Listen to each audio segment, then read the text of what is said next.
What is up, people? It's Jokes to Kills here. I'm here with some gameplay commentary, and this is gameplay for Shino Numa, but I'm showing gameplays of Shino Numa from original and Black Ops, just for the hell of it, because I've had this gameplay for at least a couple days, but I was planning to do this just for last-minute preparation for Black Ops 2. And right now I'm just going to be talking about things that I already know because I've been watching Elite gameplay for the past 2 days non-stop. And finally, the one thing you always need in a zombie mode when you need to last the longest is Juggernog, and I finally found it because I found a video that actually was able to get it. Anyway, first things first, I'm going to tell you where all the perks are. This is really useful because it takes you, if you play for a little while, it takes you a long ass time to find the perks. And the first perk you find is Quick Revive, which is in the first room you start in, Bus Depot. And then the second place you go to is Farm. Sorry about that. It's not Farm, it is Diner. And in the Diner there is Stamina Up. Then in the third place where you stop by is the Farm. And in the Farm there is what's it called? Double Tap. And also in the Farm, this has to do with the perk. I just wanted to say what they have there. In the Farm you can find this little refrigerator where you can store weapons, just in case if you want to get a third weapon, because I'm pretty sure they don't have Mule Kick. Also, sorry about the lag. The freaking PVR is pissing me off lately. Anyway, in the next spot, where I think it's called a junkyard, but I call it the Cabin in the Woods because it has to do with, it's like a reference to Cabin in the Woods, because when you go there it seems like nothing, it's just a few piled up cars, and then you see this little shack. You open the shack and it has a little opening. You go down there, and in the basement there's, just like in Cabin in the Woods, a little secret laboratory in there where you can find a few things. So far I haven't seen a perk there yet, but I'm pretty sure it's where the new perk Tombstone Soda is, but I'm pretty sure, I don't know what it is. It sounds like a perk that you would come back to life, but you already have Quick Revive for that. Maybe it's a perk that gives you weapons back if you die. Probably. Maybe it has to do, but maybe it's only available in multiplayer. So I've been seeing people playing solo lately, so I haven't seen any real multiplayer except for one video, and that video actually was really helpful. And it really helped me find out how to start the power without actually turning on the switch. And before I tell you about that, the second place, the last place where you go to, the city, is where you finally find Juggernog. Which, when I'm playing, here's a little tip. I don't know if it's a really good tip since I didn't play the game yet. Stay on the bus for as long as you can. On the bus, there's at least one pistol on top of the, not on the roof, but on the ceiling of the bus. And that gun is a pistol, but it's still useful. And you can make 3-round bursts, which is really cool. And then once you hit the city, you can get your Juggernog, and everything's good. And I'm pretty sure there's also a Pack-a-Punch. Also, to talk about Easter eggs, the main Easter egg is Tower of Babel. I don't know if I'm saying that right. It has to do with some religious stuff that maybe you guys know about the Bible and stuff. I'm not really that up to date with that stuff. And it has to do with the story of these people working together to build a tower to reach godlike status, but God stops them by changing their language, and so they don't understand each other. Basically, what my idea of it would be that it's going to be a radio tower, and you're going to send a signal to probably the moon, which is where our heroes from the original Call of Duty characters and Call of Duty World at War are, and probably surviving. And hopefully we can see them again. I've read a few things that said we're going to see them again, but it'd be kind of cool to play as different characters from now on. I got used to it.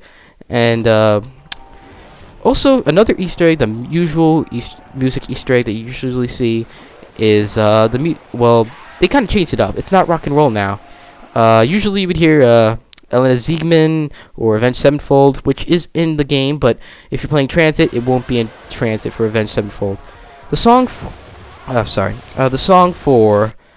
Tranzit is it's Skrillex. The Skrillex is Try It Out. I think that's the name of it. And it's a 3-minute song. It's kind of short, but I guess it's okay. It gets a nice beat to it. You can look it up. And also, where you can find the teddy bears, the first teddy bear is in the bus depot. The second bear is in Farm on top of the second floor. And the last teddy bear is near a pool table in the last place in the city. So that's pretty much where it is. It's different if you're playing survival. If you play survival, you get to hear Avenged Sevenfold. awesome carry-on that I've been listening to for weeks and weeks, waiting for Black Ops 2, and finally I can get it in about 3 hours now. It's 5:08, so I got about 3 hours to leave for GameStop. I gotta take a shower, drink my soda, and get ready, and also go to the store to buy more soda. Anyway, stop talking about that. What else, people? There is, talking about the Easter egg still, I am making a clan called Z-Bags, and you can sign up in Call of Duty Elite. I'm just saying this because I need help with some Easter eggs that aren't only in Black Ops 2, but also in Black Ops 1, because I didn't do the Moon Easter egg. I know, it's been like about 2 years since Black Ops 2, and yet I can't do the Easter egg, because the first time I tried doing it when it came out, all my friends didn't even try it, and then the next second, one of my friends who's really good, he decided to do it by himself, like do it with other people, not with us, because he couldn't do it with us, because everyone kept fucking up. But now, I'm pretty sure that we won't fuck up now, so I want to make this clan. You guys, anyone who's good at zombies, or at least loves zombies, and just wants to try it out for fun, join up on Call of Duty Elite. It's free now, so it's really easy, and you'll be able to see the icon for it on like the right side of the screen. I'm gonna add it, and you can look it up. And also, where was I? Buildables. Time for buildables. The first buildable you get is really useful, and you should definitely make it in the first room. There's 3 parts, which, sorry, I don't know exactly where the parts are. I think it's around various spots in the bus depot. And when you build it, it's like a little generator, a backup generator, so you don't have to turn on the power yet. And it also is useful to find other parts, because some rooms that you have to turn on the power for. And if you want to get an early buildable, then you could just use that.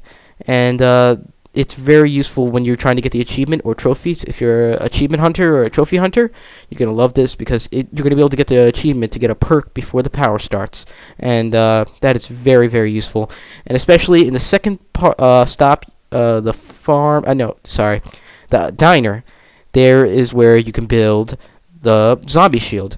And the zombie shields, you need the generator to open up a door to get one of the parts. And when you build it, it is really useful, because if you guys use Riot Shield in multiplayer, you'll know that when bullets are shot at the Riot Shield, they bounce off. So it's the same thing, same rules apply. Zombies hit the shield, it doesn't affect you at all. So I love it. But it's when you pick that up, you replace your generator. So watch out about that. And also, speaking of buildables, if you guys seen the trailer and you notice the new kick-ass wonder weapon you've seen, it's not in the box, like it usually is. It's actually a buildable, and the parts, sorry, don't know where it is, but I know that some of the parts can be found in in the fog. In the fog, it's really dangerous though, because there's these little zombies that pop out of the ground. I call them little bobblehead zombies because they have big heads, and they jump on you and scratch you, and they kind of paralyze you for a little bit. Not really, they stun you a little bit, and the only way you can attack them is knife them, and you can be able to get the achievement. They don't exist, so you can kill one of them, and it's really kind of an easy thing. Also in the fog, here's another Easter egg. You can find Nachaduron Toten, which is the first map in Call of Duty Zombie history. And it's really cool, but I don't know if it's canon, because if you guys don't already know, Nazi zombies. Why would Nazis be in America? I don't know. And it makes sense, because most Easter eggs in games aren't from the same universe. And like I'm saying that, say there's a Star Wars Easter egg in Skyrim. They're not from the same universe. It's just an Easter egg. So yeah, it's kind of like that. And pretty much that's all it is. Another buildable is I think it turns on the power for every room. If you go to the place where there's a junkyard and the Cabin in the Woods reference place, when you're downstairs in the basement, you'll be able to build a generator. Not a generator, power switch, which is 3 parts you find on the floor, and when you build it, it starts at the power and also unleashes a new enemy, which is also known, that people have been talking about lately, the Electro boss, which is an electro, it's a boss made out of electricity. It's like it makes a humanoid form, it's human shaped, but it's made out of electricity. It shocks you, but it turns into little balls of lightning when it's traveling far distances, and it shoots bolts of lightning at you, which kind of stuns you. It doesn't really affect you. It's like one zombie slap, and that's it. But it's still really annoying, and can stun you for a little bit, which I have not seen any gameplay of them killing him yet. I've only seen one gameplay of the actual boss, but I don't know if he drops max ammo. I don't even know if he drops anything at all. If he doesn't hit you, I don't even know. Also, speaking of new weapons, they brought back some old Black Ops 1 guns, like the AK-74U, M14, sorry about that, and the Olympia. And also, MP5K is not in the game, but the new version, MP5, isn't. That's one of the games, for if you don't know already, it's also a gun from Modern Warfare 3 and the Modern Warfare series.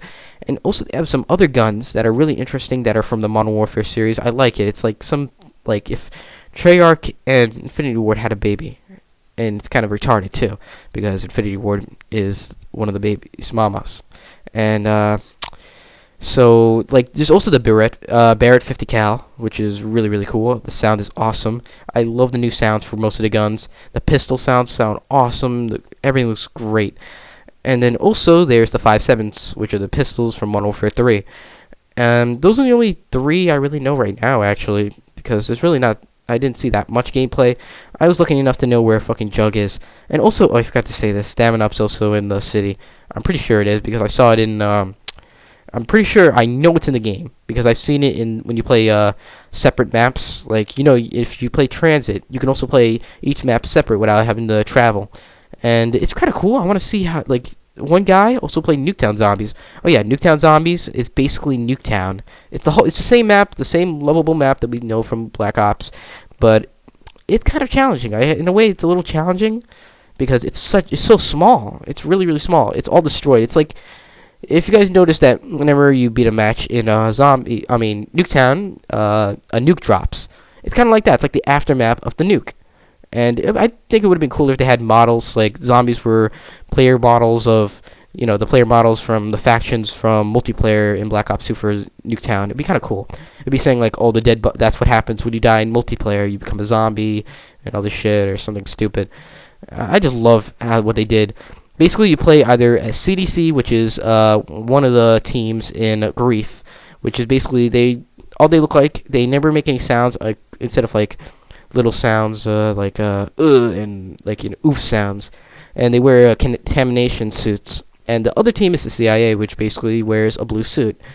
And that's pretty much it that there is of the zombies so far, and that's all I really know. And hopefully we can do more. Remember, enjoy the rest of the gameplay. There's not really that much left, just like a few seconds, but still, whatever. Anyway, guys, thanks for watching. Like and subscribe, and get ready for more zombie gameplay later, guys. Later on tonight. Can't wait. Hopefully I can get far. I'm going to try to get to 30, which is usually my best in zombies if you already watched my videos. Check out my other videos, like and subscribe, and I'll definitely do so much multiplayer gameplay, so much zombies tomorrow and the next day. 2 days straight, zombies and multiplayer. Can't wait. Love you guys, and thanks for watching, guys. See you guys later.